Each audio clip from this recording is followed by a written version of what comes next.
Hello, amakuru yanyu muraho murakomeye, nizere ko mumeze neza mwebwe n'imiryango yanyu, iwacu turaho turashima Imana, nk'uko bisanzwe ni Chantal Hakiza, mama w'abana batatu, ndubatse ntuye muri Amerika muri leta ya Georgia, Atlanta niho Imana iturindiye njye n'umuryango wanjye, hanyuma rero uwa gatatu mwiza, uwa gatatu w'umugisha kuri mwese abankurikira umunsi ku munsi, ariko uyu munsi ndashaka kugira ngo nganire n'ababyeyi. Niba uri umubyeyi, niba uri umumama, niba uri umupapa, karibu tuganireho gatoya, nta mwanya uhagije mfite ko ngiye kujya ku kazi, ariko numvishe hari ikintu kiri ku mutima wanjye nshaka kugira ngo nze ngusangize mbere y'uko nsohoka njye mu kazi. Hanyuma rero ku munsi wo ku gatatu ni umunsi dusengera abana bacu, dukora amasengesho yo kwiyiriza ubusa, ni ukuvuga ko turabyuka mu gitondo tugasenga, hagati mu munsi tugasenga, tugasoza amasengesho yacu nyuma ya 12:00.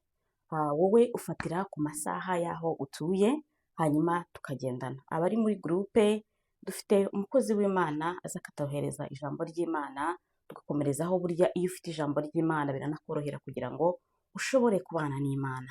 Impamvu twahisemo gushyiraho uyu munsi ni kubera ko ndi umuntu wigisha ingo, ariko urugo rugomba kuba rwiza kandi n'abadututsemo nabo bakaba beza. Abana benshi bari kwangirika muri kino gihe, abana benshi bari kujya mu butinganyi, abana benshi bari kujya mu madroge. Mu by'ukuri ni kubera ko babura Imana muri bo, sibyo? Icyo rero tugomba gukora nk'ababyeyi, tugomba kubasengera, tugomba kubagira ku mavi, kubera ko muri uyu mwanya ntabwo bishoboye kugenda ku mavi, ariko twebwe ababyeyi dufite power ikomeye cyane. Nufata ikiganza cyawe ukakirambura ku mwana wawe, ukavuga ati Mana, nkweretse umwana wanjye aho agendagenda, aho ahagarara, aho yicara, umushyiriho protection idasanzwe, nirukanye ibingibi mu buzima bwe, nirukanye imyuka mibi y'abapfumu n'abarozi mu buzima bwe, nirukanye za karande ku buzima bwe, nirukanye inyatsi ku buzima bwe. Reka nkubwire ikintu, ibintu byose watuye ku mwana wawe mu izina rya Yesu birakoretse. Ariyo mpamvu rero nkunda kubahereza imbaraga. Atura amagambo meza ku mwana wawe, mwatureho amagambo meza, vuga ati mwana wanjye uzaba umuntu ukomeye, mwana wanjye uzaba perezida, uzaba umuntu ukomeye, umwatureho ibintu byinshi byiza umwifuzaho, sibyo? Reka nkubwire ikintu, bizakoreka.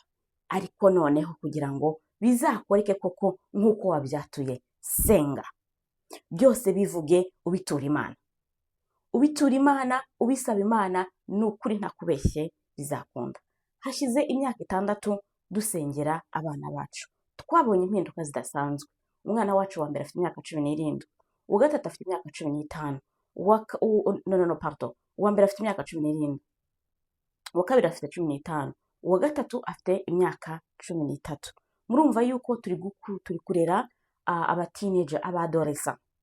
Abadolescent baragora kubarera, sibyo? Ariko kuva cyagiye bari hasi twabashize ku Mana, ariyo mpamvu bahereza imbaraga, kandi twabonye impinduka zidasanzwe ku bana bacu. Rero iyo mpamvu duhereza imbaraga, namwe musenge, muze muhamagara Imana ku bw'abana banyu.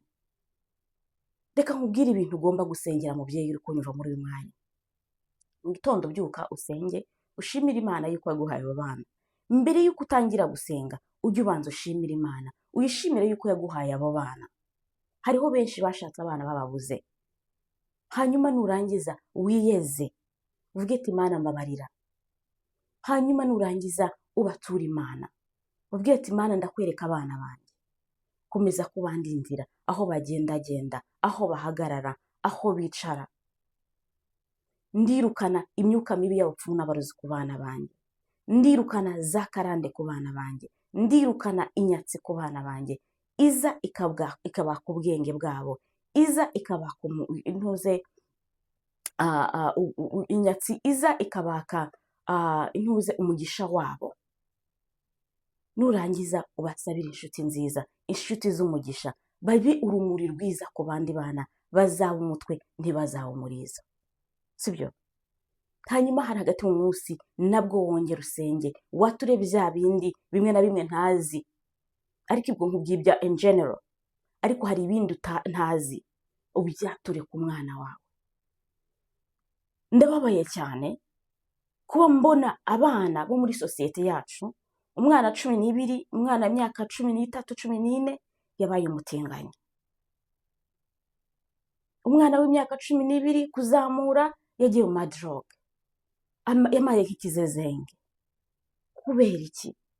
Kubera ko ikibazo gihari muri iyi minsi, ababyeyi bibagiye gushyira abana babo ku Mana, kandi Imana yonyine niyo igomba kurera. Baravuga ngo Imana niyirera, tuzabyara, tuzakora byose, tuzabagurira imyenda myiza, tuzabashyira mu mashuri meza, tuzabatuza ahantu heza, ibintu nk'ibyo byinshi byiza cyane twifuriza abana bacu. Ariko uburere buzagira gute? Buzongerwaho no gusenga no kuba imbere y'Imana. Muvandimwe rero uri kundeba muri uyu mwanya, wa mama uri kundeba, wa papa uri kundeba muri uyu mwanya, sengera umwana wawe. Ibi ndabivuga nk'umubyeyi, ibi ndabivuga nk'umurezi. Njyewe ndi umurezi, ndi umwarimu, ndigisha, nzi uburyo abana bateye, nzi uburyo ushobora kubana n'abana. Ibwo ngubwo niki? Ni kubera ko hari ubumenyi nagiye kuvoma, hanyuma noneho nkagira gute? Nkashobora kuba nabushyira mu kazi, nkora umunsi ku munsi, nigisha ababyeyi, nigisha abana, sisiteme yose ya hano muri Amerika. Ariko nawe uri kundeba, uri ahandi hantu atari hano muri Amerika, numvishe ko naho byamaze kuzamba. Muvandimwe, haguruka, shyira abana bawe ku mavi. Senga wizeye, ni ukuri ko Imana ntakubeshye. Nusengera abana bawe, ukatura ibyo ngibyo byose nkubwiye, ni ukuri hari impinduka uzabona mu bana bawe. Niba wifuza kujya muri groupe, dufite WhatsApp group, iyo WhatsApp group ishobora kuguhereza imbaraga. Andika muri komanteri, turagushyira muri groupe. Imana ikomeze kuba mpera umugisha, ndabakunda cyane. Yari Chantal Hakiza. Bye bye.